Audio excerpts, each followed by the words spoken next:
प्रिय श्रोता बंधुओं, माताओं एवं बहनों को मेरा हृदय से प्रणाम। बंधुओं, आज हम आपके सामने श्रीमद् भगवद गीता के बारे में चर्चा करेंगे। बंधुओं,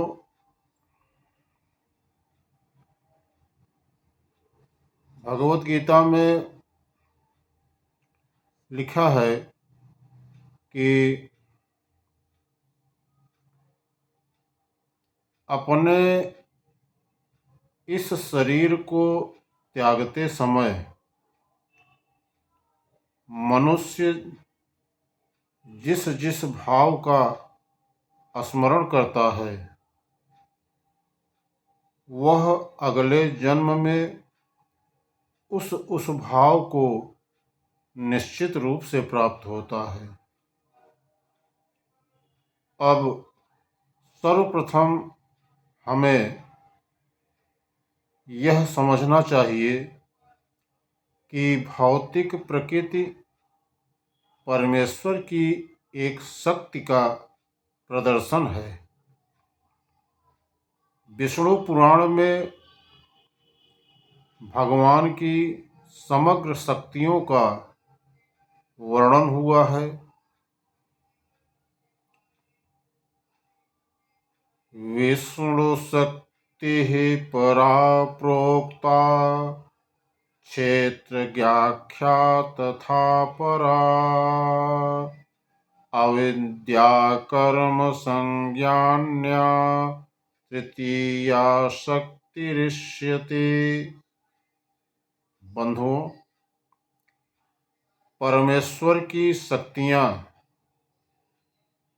विविध तथा असंख्य हैं और वे हमारी बुद्धि के परे हैं, लेकिन बड़े बड़े विद्वान मुनियों या मुक्त आत्माओं ने इन शक्तियों का अध्ययन करके इन्हें 3 भागों में बांटा है।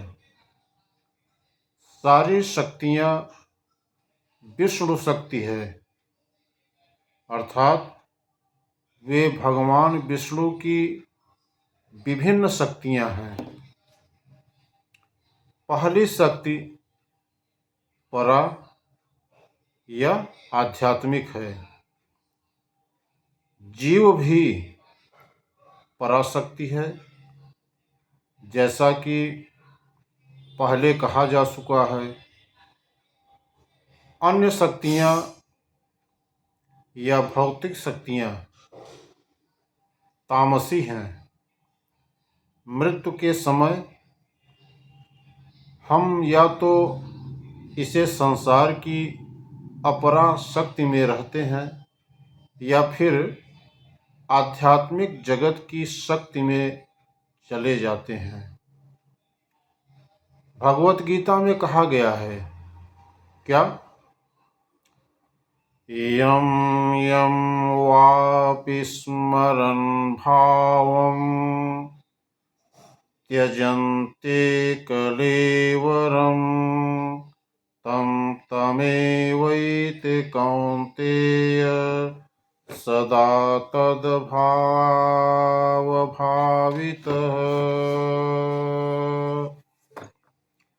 अपने इस शरीर को त्यागते समय मनुष्य जिस जिस भाव का स्मरण करता है वह अगले जन्म में उस भाव को निश्चित रूप से प्राप्त होता है। बंधुओं, जीवन में हम या तो भौतिक या आध्यात्मिक शक्ति के विषय में सोचने के आदी हैं। हम अपने विचारों को भौतिक शक्ति से आध्यात्मिक शक्ति में किस प्रकार ले जा सकते हैं। ऐसे बहुत से साहित्य हैं, जैसे समाचार पत्र, पत्रिकाएं हैं, उपन्यास वगैरह, जो हमारे विचारों को भौतिक शक्ति से भर देते हैं। इस समय हमें ऐसे साहित्य में लगे अपने चिंतन को वैदिक साहित्य की ओर मोड़ना है। अतः महर्षियों ने अनेक वैदिक ग्रंथ लिखे हैं। पुराण, ये पुराण कल्पना प्रसूत नहीं है, बल्कि ऐतिहासिक लेख है।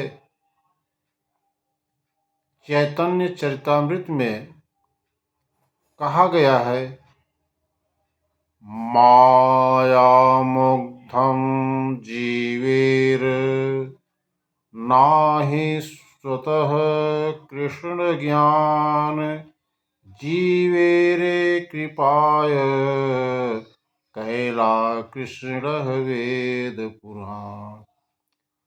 भुलक्कड़ जीवों या बद्ध जीवों ने परमेश्वर के साथ अपने संबंध को भुला दिया है और वे सब भौतिक कार्यों के विषय में सोचने में मग्न रहते हैं।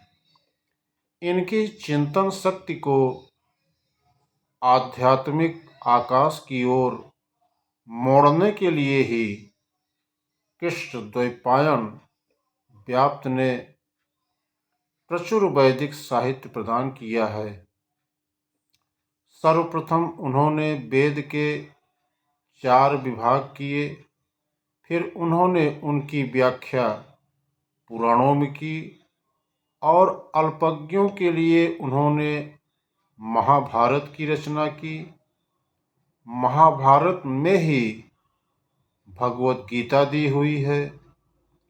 तत्पश्चात वैदिक साहित्य का सार वेदांत सूत्र में दिया गया है और भावी पथ प्रदर्शन के लिए उन्होंने वेदांत सूत्र का सहज भाष्य भी कर दिया, जो श्रीमद्भागवतम कहलाता है। हमें इन वैदिक ग्रंथों के अध्ययन में अपना चित्त लगाना चाहिए। जिस प्रकार भौतिकवादी लोग नाना प्रकार के समाचार पत्र, पत्रिकाएं तथा अन्य संसारी साहित्य को पढ़ने में ध्यान लगाते हैं, उसी तरह हमें भी व्यासदेव द्वारा प्रदत्त साहित्य के अध्ययन में लगाना चाहिए। इस प्रकार हम मृत्यु के समय परमेश्वर का स्मरण कर सकेंगे। भगवान द्वारा सुझाया गया यही एकमात्र उपाय है और वे इसके फल का विश्वास दिलाते हैं, इसमें कोई संदेह नहीं है। तस्मात् सर्वेषु कालेषु मामनुस्मरयुध्य च, मय्यर्पितमनो बुद्धिर्मामे वैश्यस्य संशयः। इसलिए हे अर्जुन, तुम कृष्ण के रूप में मेरा सदैव चिंतन करो और साथ ही अपने युद्ध कर्म करते रहो। अपने कर्मों को मुझे अर्पित करके तथा अपने मन एवं बुद्धि को मुझ पर स्थिर करके तुम मुझे निश्चित रूप से प्राप्त करोगे। वे अर्जुन से उसके कर्म वृत्ति को त्याग कर केवल अपना स्मरण करने के लिए नहीं कहते। भगवान कभी भी कोई अव्यावहारिक बात का परामर्श नहीं देते। इस जगत में शरीर के पालन हेतु मनुष्य को कर्म करना होता है। कर्म के अनुसार मानव समाज 4 वर्णों में विभाजित है: ब्राह्मण, क्षत्रिय, वैश्य तथा शूद्र। ब्राह्मण अथवा बुद्धिमान वर्ग एक प्रकार से कार्य करता है, क्षत्रिय या प्रशासक वर्ग दूसरी तरह से कार्य करता है। इसी प्रकार वणिक वर्ग तथा श्रमिक वर्ग भी अपने अपने कर्तव्यों का पालन करते हैं। मानव समाज में चाहे कोई श्रमिक हो, वणिक हो, प्रशासक हो या किसान हो, या फिर चाहे सर्वोच्च वर्ग का तथा साहित्यिक हो, वैज्ञानिक हो या धर्मशास्त्रज्ञ हो, उसे अपने जीवन यापन के लिए कार्य तो करना होता है। अतः भगवान अर्जुन से कहते हैं कि उसे अपनी वृत्ति का त्याग नहीं करना है, बल्कि वृत्ति में लगे रहकर कृष्ण का स्मरण करना चाहिए। यदि वह जीव संघर्ष करते हुए कृष्ण का स्मरण करने का अभ्यास नहीं करता, तो वह मृत्यु के समय कृष्ण का स्मरण नहीं कर सकेगा। भगवान चैतन्य भी यही उपदेश देते हैं। उनका कथन है, कीर्तनीयः सदा हरिः। मनुष्य को चाहिए कि भगवान के नामों का सदैव उच्चारण करने का अभ्यास करे। भगवान का नाम तथा भगवान अभिन्न हैं। उसी प्रकार अर्जुन को भगवान की शिक्षा कि मेरा स्मरण करो तथा चैतन्य का यह आदेश कि भगवान कृष्ण के नामों का निरंतर कीर्तन करो, एक ही है। इनमें कोई अंतर नहीं है, क्योंकि कृष्ण तथा कृष्ण के नाम में कोई अंतर नहीं है। चरम दशा में नाम तथा नामी में कोई अंतर नहीं होता। अतः हमें 24 घंटे भगवान के नामों का कीर्तन करके उनके स्मरण का अभ्यास करना होता है और अपने जीवन को इस प्रकार ढालना होता है कि हम उसे सदा स्मरण करते रहें। यह किस प्रकार संभव है? आचार्यों ने उदाहरण दिया है कि यदि कोई विवाहिता स्त्री पर पुरुष में आसक्त होती है या कोई पुरुष अपनी स्त्री को छोड़कर किसी पराई स्त्री में लिप्त होता है, तो वह आसक्ति अत्यंत प्रबल होती है। ऐसी आसक्ति वाला अपने प्रेमी के विषय में निरंतर सोचता रहता है। जो स्त्री अपने प्रेमी के विषय में सोचती रहती है, वह अपने घरेलू कार्य करते समय भी उसी से मिलने के विषय में सोचती रहती है। वास्तव में वह अपने गृह कार्य को इतनी अधिक सावधानी से करती है कि उसका पति उसकी आसक्ति के विषय में संदेह भी न कर सके। इसी प्रकार हम परम प्रेमी श्री कृष्ण को सदैव स्मरण करना चाहिए और साथ ही अपने कर्तव्यों को सुचारू रूप से करते रहना चाहिए। इसके लिए प्रेम की प्रगाढ़ भावना चाहिए। यदि हम में परमेश्वर के लिए प्रगाढ़ प्रेम हो, तो हम अपना कर्म करते हुए उसका भी स्मरण कर सकते हैं, लेकिन हमें प्रेम भाव उत्पन्न करना होगा। उदाहरण के लिए अर्जुन सदैव कृष्ण का चिंतन करता था। वह कृष्ण का नित्य संगी था और साथ ही योद्धा भी था। कृष्ण ने उसे युद्ध करना छोड़कर जंगल जाकर ध्यान करने की कभी सलाह नहीं दी। जब भगवान कृष्ण अर्जुन को योग पद्धति बताते हैं तो अर्जुन कहता है कि इस पद्धति का अभ्यास कर सकना उसके लिए संभव नहीं है। अर्जुन ने कहा, योऽयं योगस्त्वया प्रोक्तः साम्येन मधुसूदन एतस्याहं न पश्यामि चञ्चलत्वात् स्थितिं स्थिराम्।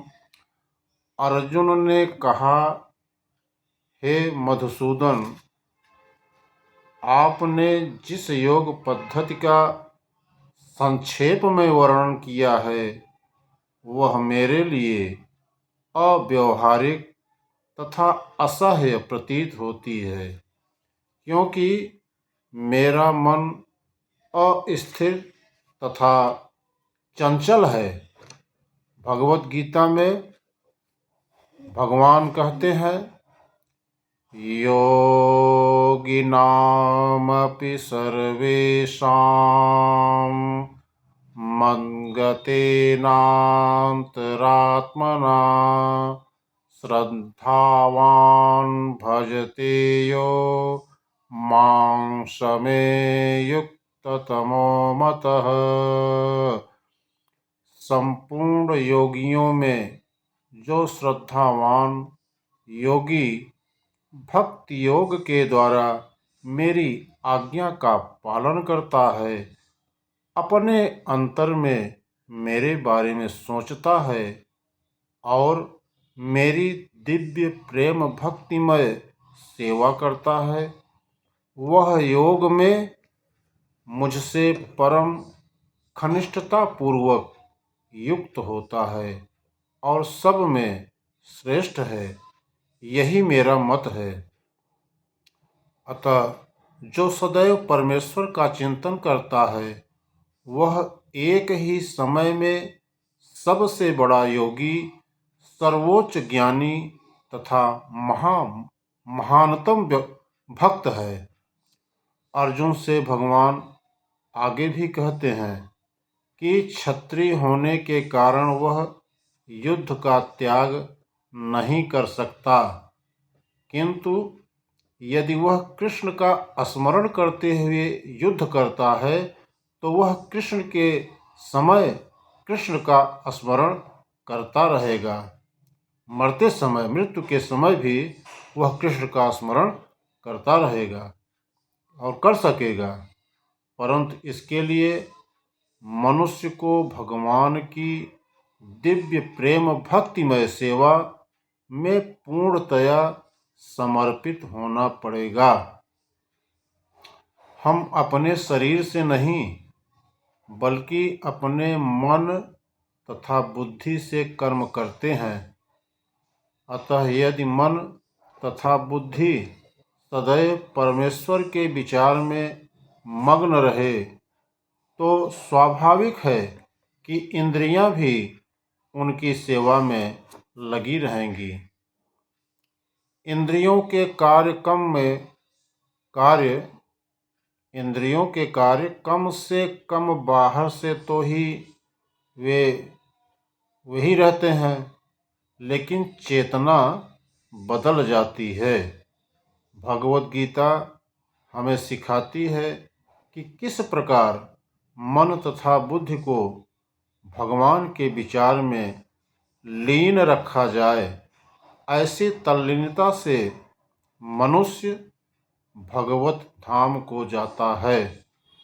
यदि मन कृष्ण की सेवा में लग जाता है तो सारी इंद्रियां स्वतः उनकी सेवा में लग जाती हैं।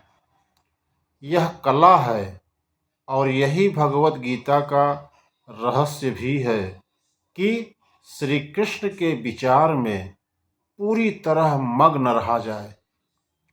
आधुनिक मनुष्य ने चंद्रमा तक पहुंचने के लिए कठोर संघर्ष किया है, लेकिन उसने अपने आध्यात्मिक उत्थान के लिए कठिन प्रयास नहीं किया।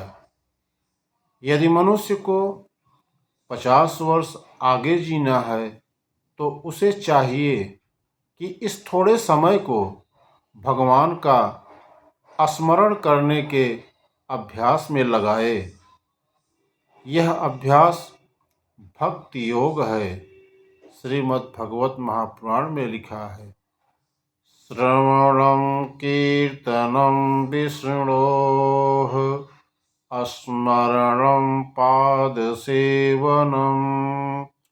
अर्चनं वन्दनं दास्यं सांख्यमात्मनिवेदनम्। ये 9 विधियां हैं जिनमें स्वरूप सिद्धि व्यक्ति से भगवद गीता का श्रवण करना सबसे सुगम है। तब व्यक्ति भगवत चिंतन की ओर मुड़ेगा। इससे परमेश्वर का स्मरण होगा और शरीर छोड़ने पर आध्यात्मिक शरीर प्राप्त होगा जो परमेश्वर की संगत के लिए उपयुक्त है। भगवान आगे भी कहते हैं कि अभ्यासयोगयुक्तेन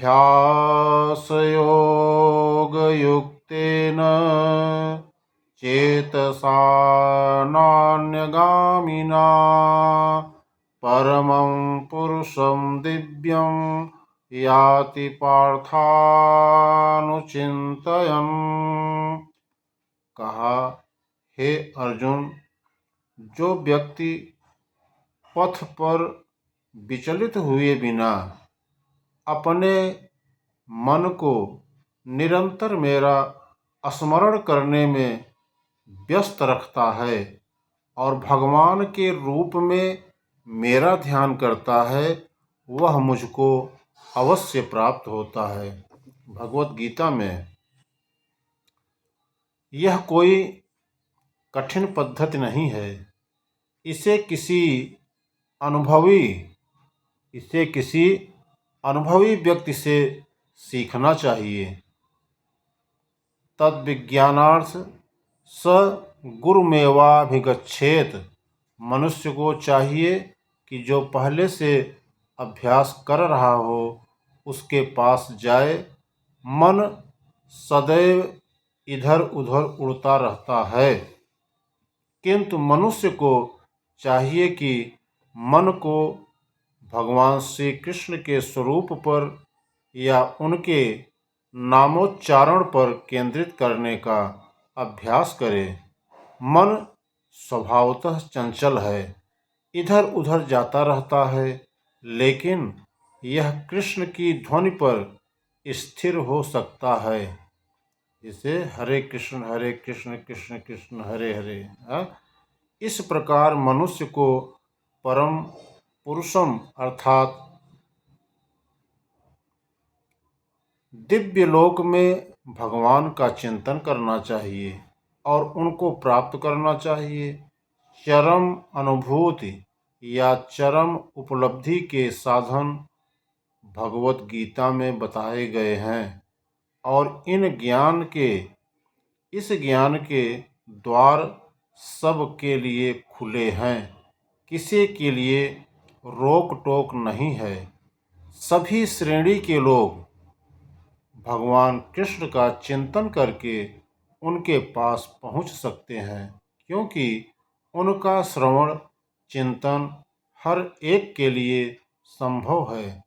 भगवान आगे भी कहते हैं भगवत गीता में, मां हि पार्थ व्यपाश्रित्य येऽपि स्युः पापयोनयः स्त्रियो वैश्यास्तथा शूद्रास्तेऽपि यान्ति परां गतिं किं पुनर्ब्राह्मणाः पुण्या भक्त्या राजर्षयस्तथा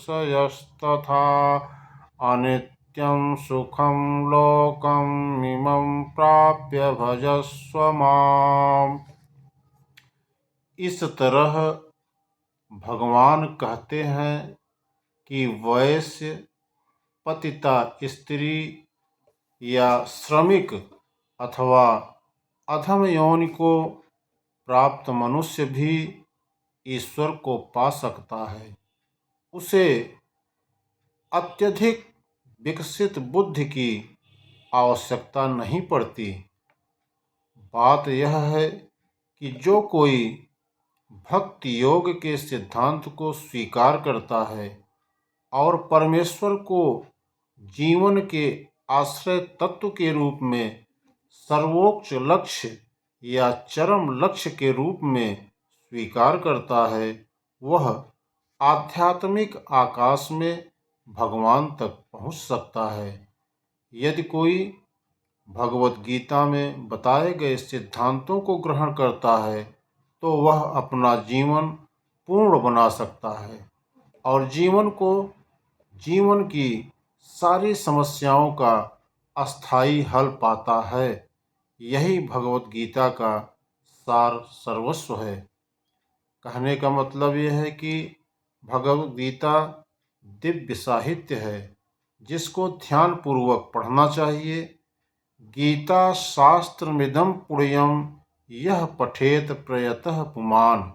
यदि कोई भगवत गीता के उपदेशों का पालन करे तो वह जीवन के दुखों तथा चिंताओं से मुक्त हो सकता है। भय शोकादि वर्जितः, वह इस जीवन में सारे भय से मुक्त हो जाएगा और उसका अगला जीवन आध्यात्मिक होगा। और एक लाभ और भी होता है, गीताध्ययनशीलस्य प्राणायामपरस्य च नैव सन्ति हि पापानि पूर्वजन्मकृतानि च। यदि कोई भगवत गीता को निष्ठा तथा गंभीरता के साथ पढ़ता है तो भगवान की कृपा से उसके सारे पूर्व दुष्कर्मों के फलों का उस पर कोई प्रभाव नहीं पड़ता। मित्रों, उम्मीद करता हूँ कि आज की ये भगवत गीता आपको अच्छी लगी होगी। अगर अच्छी लगी हो तो अगर चैनल को सब्सक्राइब नहीं किए हैं तो हमारे इस चैनल को सब्सक्राइब कर लें और लाइक करें, कमेंट करें, अगर इच्छा हो तो शेयर भी कर दें। तब तक के लिए आप सभी बंधुओं, माताओं एवं बहनों को मेरा हृदय से सादर प्रणाम।